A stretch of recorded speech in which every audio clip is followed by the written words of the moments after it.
ഈ വൈറലായിട്ടുള്ള ഐറ്റം ഇപ്പോൾ ഒട്ടുമിക്ക എല്ലാവരും തന്നെ ട്രൈ ചെയ്ത് കാണൂല്ലേ. അപ്പോൾ ഞാനും ഒന്ന് ട്രൈ ചെയ്ത് നോക്കി. അപ്പോൾ നിങ്ങളുമായിട്ടൊന്ന് ഷെയർ ചെയ്യാമെന്ന് വിചാരിച്ചു. അപ്പോൾ അടിപൊളി ടേസ്റ്റ് തന്നെയാണ് കേട്ടോ സംഭവം എന്തായാലും. അപ്പോൾ ഇത് റെഡിയാക്കി എടുക്കാൻ വേണ്ടിയിട്ട് ആദ്യം തന്നെ ഒരു പാനിലേക്ക് 2 ടേബിൾ സ്പൂൺ വെളിച്ചെണ്ണ ഒഴിച്ച് കൊടുത്തിട്ടുണ്ട്. ഇനി ഇതിലേക്ക് നമുക്കൊരു 1/2 ടീസ്പൂൺ മഞ്ഞൾപ്പൊടി ചേർത്ത് കൊടുക്കാം. പിന്നെ അതാ ഒരു 1.5 ടേബിൾ സ്പൂണോളം കാശ്മീരി മുളക് പൊടിയാണ് കേട്ടോ ചേർത്ത് കൊടുക്കുന്നത്. എരിവുള്ള മുളക് പൊടിയാണെന്നുണ്ടെങ്കിൽ എരിവിനനുസരിച്ചിട്ട് ചേർത്ത് കൊടുത്താൽ മതി.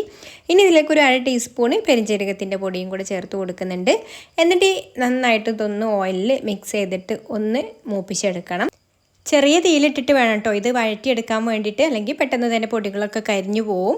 അപ്പോൾ ഇതൊന്ന് മൂത്ത് കഴിഞ്ഞാൽ പിന്നെ ഇതിലേക്ക് ചെറിയുള്ളിയും വെളുത്തുള്ളിയും കൂടെ ചതച്ചതാണ് കേട്ടോ ചേർത്ത് കൊടുക്കുന്നത്. അതും കൂടെ ചേർത്ത് കൊടുത്തിട്ട് നന്നായിട്ടൊന്ന് വഴറ്റി കൊടുക്കാം.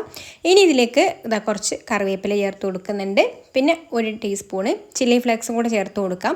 ചില്ലി ഫ്ലേക്സ് ചേർത്ത് കൊടുക്കുമ്പോൾ എരിവുള്ള മുളക് പൊടിയാണെന്നുണ്ടെങ്കിൽ ആ ഒരു പൊടിക്കനുസരിച്ചിട്ട് ചേർത്ത് കൊടുത്താൽ മതി കേട്ടോ. കൂടുതൽ എരിവ് വേണ്ടാത്തവർക്ക് ഒഴിവാക്കാം. അപ്പോൾ ഇതും കൂടി ചേർത്ത് കൊടുത്തിട്ട് നന്നായിട്ടൊന്ന് മിക്സ് ചെയ്ത് ഒന്ന് വഴറ്റിയെടുത്തതിന് ശേഷം ഇതിലേക്ക് നമ്മൾ പുളി പിഴിഞ്ഞ വെള്ളമാണ് ഒഴിച്ചു കൊടുക്കുന്നത്. ഇനി പാകത്തിനുള്ള ഉപ്പും കൂടി ചേർത്ത് കൊടുത്തിട്ട് നന്നായിട്ടൊന്ന് മിക്സ് ചെയ്ത് ഇതുപോലെ തിളച്ച് കഴിഞ്ഞാൽ നമുക്ക് കഴുകി വൃത്തിയാക്കി എടുത്തിട്ടുള്ള മത്തി ഇതുപോലെ അങ്ങ് നിരത്തി വെച്ച് കൊടുക്കാം കേട്ടോ.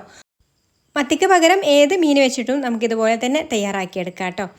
പിന്നെ മത്തി ഇതുപോലെ വെച്ച് കൊടുത്തതിന് ശേഷം പിന്നെ ഒന്ന് കുറച്ച് നേരം അങ്ങ് തിളച്ച് കഴിഞ്ഞാൽ നമ്മളിതൊന്ന് മറച്ചിട്ട് കൊടുക്കുക. ഈ ഒരു സൈഡും കൂടെ ഒന്ന് അങ്ങ് മസാല പിടിക്കാനും ഒരു കുക്കാവാനൊക്കെ വേണ്ടിയിട്ട് കേട്ടോ. എന്നാലുള്ള ഒരു പുളിയൊക്കെ ഈ ഒരു മത്തിയുടെ ഉള്ളിലേക്ക് ഒന്ന് നന്നായിട്ട് പിടിക്കുള്ളൂ. അപ്പോൾ ഇതുപോലെ അങ്ങ് മറച്ചിട്ട് കൊടുത്തതിന് ശേഷം വീണ്ടും ഹൈ ഫ്ലെയിമിൽ വെച്ച് വെള്ളമൊക്കെ ഒന്ന് വറ്റിച്ചെടുക്കണം.